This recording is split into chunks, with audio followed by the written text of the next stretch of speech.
This is the scene across the islands of Abaco and Grand Bahama, days after one of the most powerful hurricanes ever recorded leveled parts of the Bahamas. Flood waters in the streets made them appear like the ocean. Concrete structures were turned to dust, as if a massive bomb had exploded with atomic force. There are no words sufficient to describe this tragedy. Aid organizations are working alongside the government and local healthcare providers to help struggling survivors.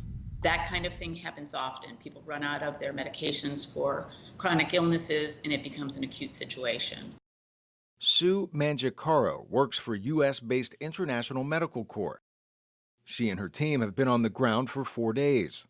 We came upon several people that had lacerations, occurred several days ago. Infection starts to set in. Suturing should have happened and didn't, so we provide wound care and give them the medications that need to prevent further infection. She says aside from obvious needs like medicine and water, IMC brings mental health specialists to assist residents and first responders dealing with trauma. Still, people here need even more help. ATMs are down. Individuals have no cash. A lot of people are unemployed because their businesses or the business that they worked for were flooded.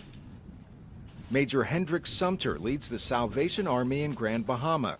He says the organization provides food, water, hygiene kits, and building materials. The Salvation Army is providing that relief in the interim period just to fill the gap so that individuals are able to find themselves somewhat in a humane position to go about their daily lives.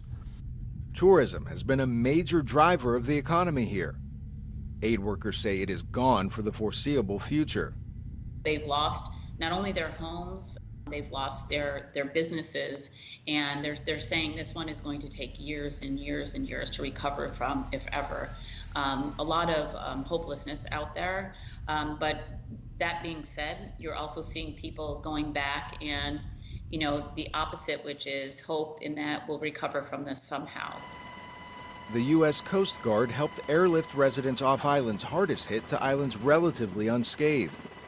Earlier this week, a U.S. official said allowing hurricane survivors into the country on humanitarian grounds was worth considering, with a caveat later in the day from President Trump. But we have to be very careful.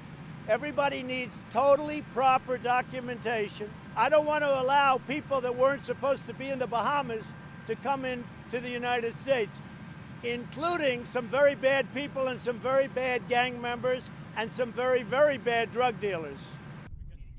2,500 people are still missing in the Bahamas, and aid workers say it is likely that the official death toll will climb. Arash Arabasadi, VOA News, Washington.